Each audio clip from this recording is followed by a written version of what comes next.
Hey guys, welcome back to the channel, and what I have for you today is a review of yet another monitor. Now we have seen two flagship monitors on this channel. One is a Gigabyte QD OLED monitor which has a flat screen display, and an Alienware gaming monitor which has a curved display.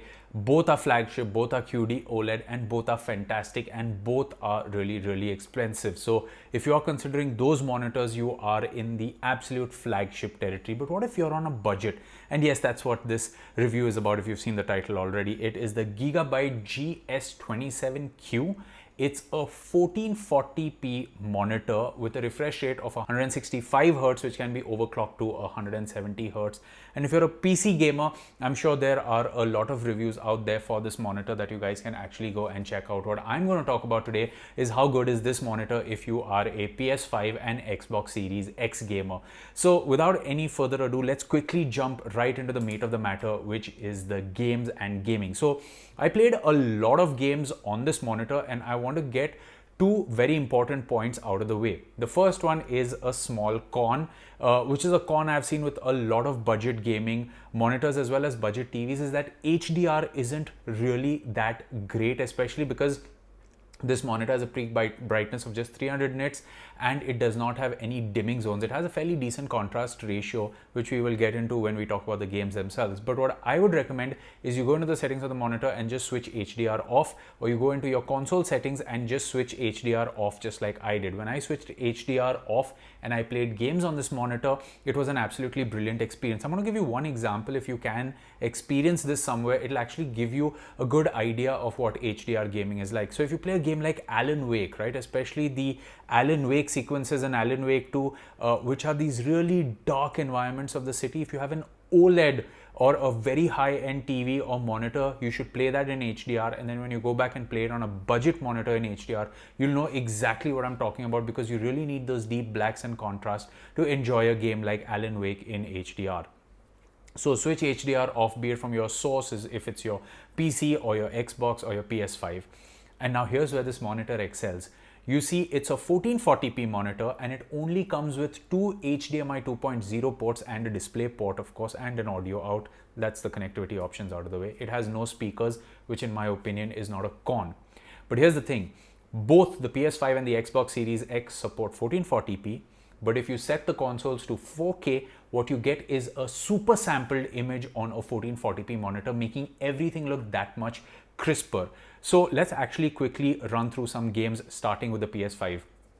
I played this race in the night in Gran Turismo 5, and just look how the colors just pop on this monitor. Again, I've kept it at 4K on the console and locked the frame rate to 60 FPS, which is actually pretty good. Most games do have a 60 FPS mode, and on a 1440p monitor, it looks absolutely stunning. Look at GT5. It looks absolutely brilliant. This yellow car in the track, in the night tracks, just looks very sublime. Even Spider-Man 2, which has these vibrant environments, and you have this red and blue in Spider-Man's outfit, actually just pop. And again, look at that, locked 60 FPS. Yes, I know this is a Sony first party game, so it definitely will be, but the game just looks and plays sublime. And the fact that the monitor has a very good response time, you just feel like you're in the heat of the battle. You have absolutely no input lag. Even the opening level in Astrobot, this is the first level that you get to play in Astrobot, and I think it looks absolutely great with all the colors, the pinks and the greens and the blues absolutely popping.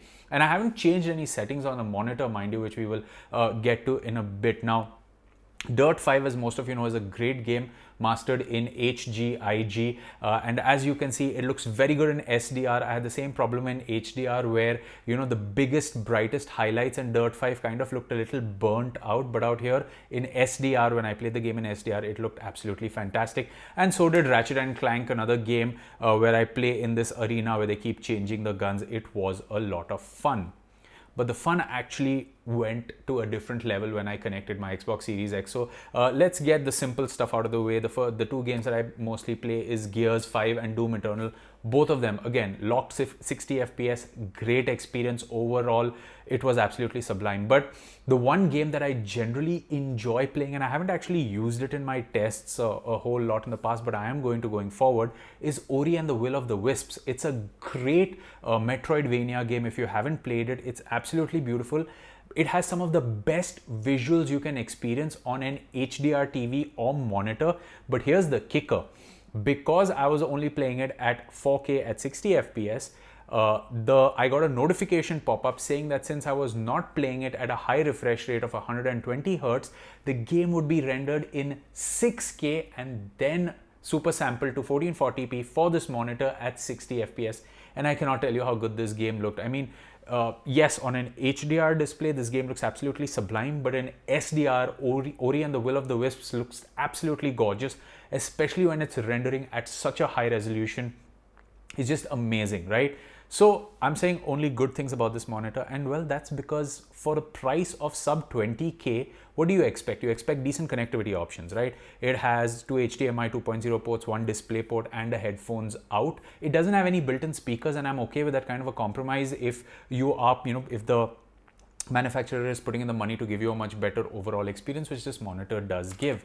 Having said that, as of me making this video, this monitor is priced a little under 20,000 rupees. And if you go on Amazon, there are many monitors. I'm just going to take a few names right now. You have the Samsung Odyssey G5 gaming monitor, again 1440p, 165 Hertz, HDR supported. You also have the Acer Nitro XV272U, a 27-inch 1440p monitor with 180 Hertz refresh rate.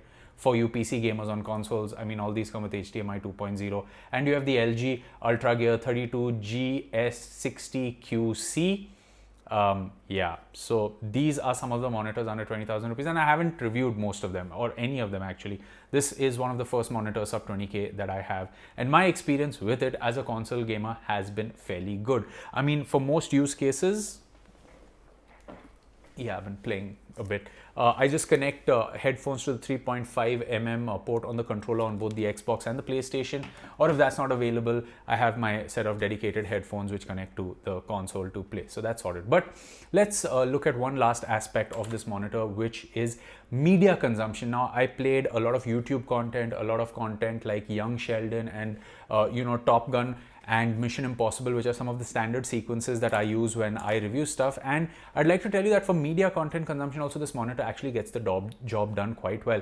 It has a bunch of presets, such as it's got standard, gaming, movie, sRGB, content, reading mode, so on and so forth. So it's got a lot of modes that you can actually play around with if you want to tweak the settings. Now, when I was gaming, apart from switching HDR off, I actually didn't change much of the settings on the monitor. Yes, you can increase and decrease the brightness and the contrast, adjust the black levels a little based on the room that you are playing in, if it has a lot of dark environments. But as you can see, I play usually in this room. It's a fairly naturally well lit room, so I prefer natural lighting, and I got a very good experience on this monitor. When consuming content, I would suggest that you go into the movie preset and go into the color temperature and play around with the warm, cool, and normal one. Basically, I played around mostly with the normal and warm temperature, because when watching movies, switching it to warm just gave it that cinema preset which you would expect on TVs, and that actually made movie watching such as Top Gun or even Mission Impossible great for me. But if you're watching TV shows, be it Young Sheldon or Breaking Bad or any other TV show, you can leave the color temperature to normal, and that got the job done really well. So overall, for the price of under 20,000 rupees, if you're a console gamer looking for 4K 60 FPS gaming, yes, you aren't going to get HDMI 2.1 support on these monitors, which the consoles needs in order to get into a high refresh rate, or you change the console settings to 1080p just to go up to 120 Hertz, and you can do that. I mean, a game like Uncharted 4 or Uncharted Lost Legacy on the PS5 runs great like that, but I preferred, because I play more story-driven games, and I prefer the higher resolution locked at 60 FPS to give me a great experience. But yes, you can drop the resolution down to 1080p and go up to 120 Hertz without support for VRR on this monitor on your consoles if you would like to, but that's just not me. I prefer playing at the higher resolution and a good 60 FPS. So a great monitor, with my only two cons being that, yeah, HDR is not that great, and I wouldn't expect it to be at this price point. But the second con, and this might be a con for some of you, is that there is no exact height adjustability so to say on this monitor. I mean, it has this one size kind of fits all size, so you might, depending on how high or low your desk is or how high or low you need this monitor to be, you may need to stack some things below the stand. Setting it up is really easy. It took me less than 5 minutes to put this monitor up, and as you can see, the overall aesthetics of this monitor are also pretty good. It isn't too thick, it's fairly slim. It has VESA mounts at the back in case you want to wall mount it, but the stand was really good and got the job done well for me.